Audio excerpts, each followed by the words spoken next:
إياك نعبد وإياك نستعين اهدنا الصراط المستقيم صراط الذين أنعمت عليهم غير المغضوب عليهم ولا الضالين آمين. Bismillahirrahmanirrahim.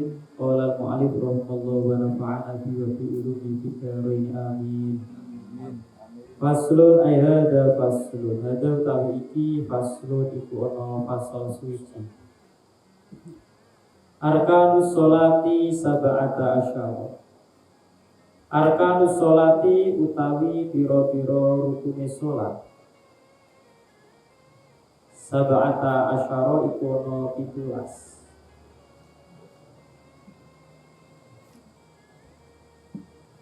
Jadi 17 ini termasuk juz-juz atau rangkaian-rangkaian yang harus ada di dalam sholat. Al-awalu tawi kang pertama an-niyatu iku niat.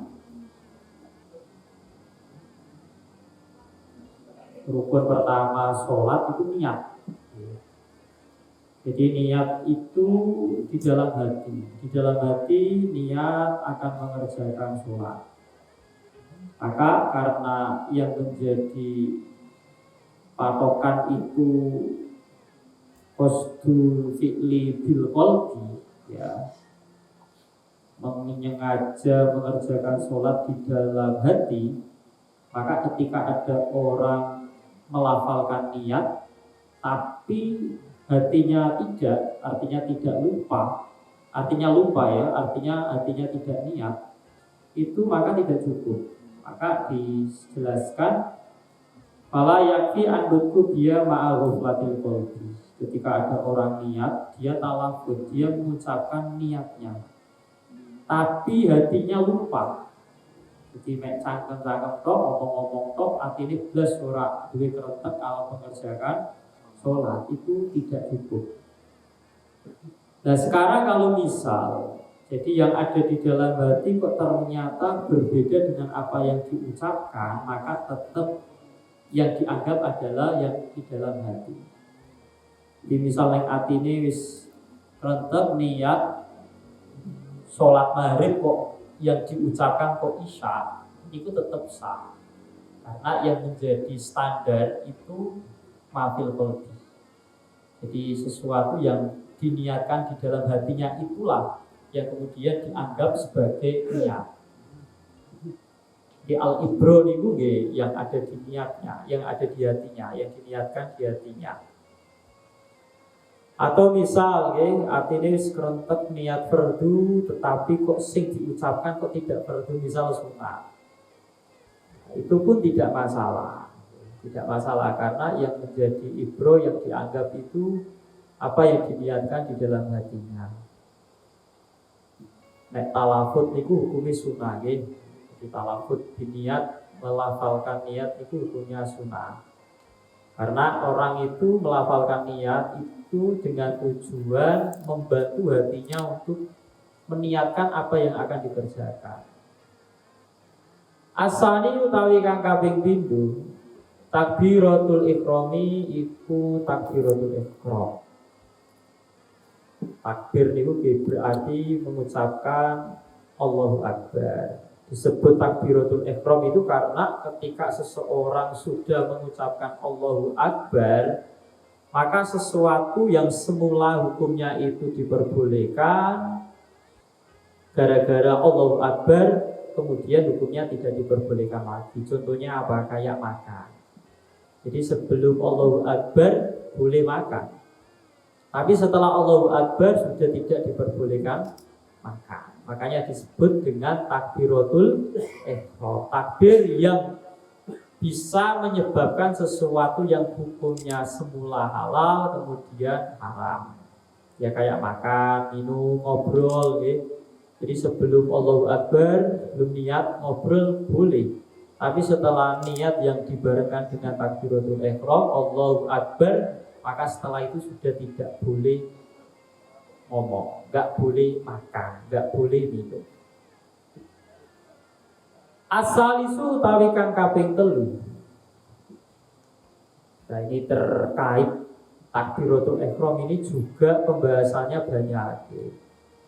Jadi takbiratul ihram itu harus Allahu Akbar, nggak boleh diganti dengan yang lain. Allahu Rahman nggak boleh, harus Allahu Akbar. Terus misal kalau Allahu dan Akbarnya itu kemudian dipisah, ada fasalnya, ada pemisahnya, itu tidak dianggap masalah, tidak dianggap masalah sekiranya pemisah itu kadar dua kata. Kadar dua kata. Misalnya tadi ada orang takbiratul ihram Allahu, kemudian ada jedanya. Jedanya itu kurang lebih kalau orang ngomong Ar-Rahman Ar-Rahim terus Akbar. Misal Allahu Akbar, seperti itu ya. Allahu terus ada jeda kadar Ar-Rahman Ar-Rahim kemudian Akbar, itu masih dianggap boleh. Ya, kalau jedanya kurang dari 3 kata. Kalau jedanya sudah 3 kata, maka itu sudah jadi masalah. Oke, takbiratul ihramnya tidak sah. Oke. Asal isu utawi kang kaping 3 al-qiyamu iku ngadeg alal qadiri ing atase wong kang kuwasa fil fardhi ing dalam salat fardu. Yang ketiga adalah berdiri bagi orang yang mampu di dalam sholat fardu. Karena kalau di dalam sholat sunnah, berdiri itu hukumnya mandub, hukumnya sunnah. Tapi kalau di dalam sholat fardu, orang yang mampu berdiri maka wajib berdiri. Lah andaikan kemudian orang tadi tidak bisa berdiri, maka di sini ada urutannya. Oke, urutannya yang pertama alternatifnya adalah dengan cara duduk. Oke, dengan cara duduk. Kemudian kalau misal duduk nggak mampu, ittija itu turun miring, tidur miring ya menghadap kiblat. Lah orang kalau sholat itu yang jadi patokan menghadap kiblat itu saat ini dadanya, bukan wajahnya loh ya. Makanya ketika ada orang kemudian setelah takbir kok kemudian kepalanya noleh sedikit kayak gini misal, itu tidak masalah. Tapi ketika dadanya yang kemudian noleh kayak gini, maka sholatnya tidak sah karena dia sudah tidak menghadap kiblat. Tidur miring tidak mampu maka tidur terlentang, istilqa istilahnya. Tidur terlentang, kemudian bagian kepalanya itu diganjel, misal dibantali, dibantali menghadap kiblat. Kemudian kalau misal ya semampunya, setelah itu kok kemudian nggak mampu gerak, nggak mampu mengangkat tangan dan lain sebagainya, berarti dia nanti dengan isyarat semampunya.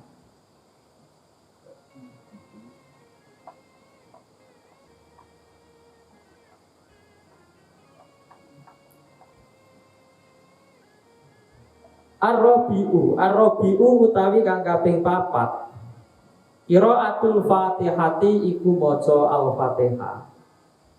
Jadi yang keempat adalah membaca Fatihah.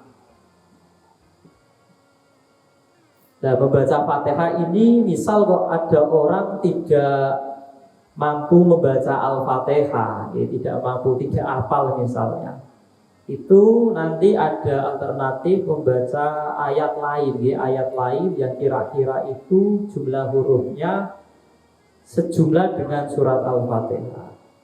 Misal tidak ada itu ya paling tidak kalau Al-Fatihah itu 7 ayat, berarti cari ayat lain yang 7 ayat. Ya, 7 ayat surat lain dibaca kadar 7 ayat yang kira-kira hurufnya itu jumlahnya sama dengan Al-Fatihah. Kalau misal tidak mampu, nanti bisa dengan membaca zikir yang lain. Misal subhanallah alhamdulillah wala ilaha illallah wallahu akbar wala haula wala quwata illa billahil aliyil azim masyaallah kan wa ma lam yasha lam yakun misal. Yang penting kadar hurufnya sama dengan Al-Fatihah. Al-khamisu utawi kang kaping 5 ar-ruku'u iku ruku'. Asa disu utawi kang kaping 6 atumak ninatu iku tumak nina bihi ing dalem rukuk. Jadi tumak nina niku sukunun baina harokatain, berdiam di antara dua gerakan itu namanya tumak nina. Dan tumak nina itu kadar subhanallah. Jadi kadar orang dianggap tumak nina itu kalau sekedar durasinya itu seperti orang membaca subhanallah. Asabiu utawi kang kaping 7 al-i'tidalu iku i'tidal. I'tidal niku setelah rukuk kemudian berdiri tegak niku i'tidal. Asaminu utawi kang kaping 8 at-tumakninatu iku tumaknina bihi ing dalem i'tidal. Atasi utawi kang kaping 9 as-sujudu iku sujud marrotaini kelawan rong ambalan.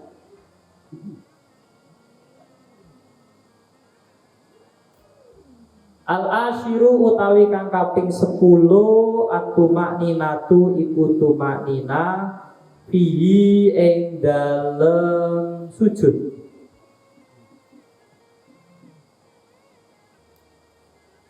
Al-hadi asyar utawi kang kaping 11 ajulusu iku lungguh baina sajdataini ing dalem antarane sujud loro.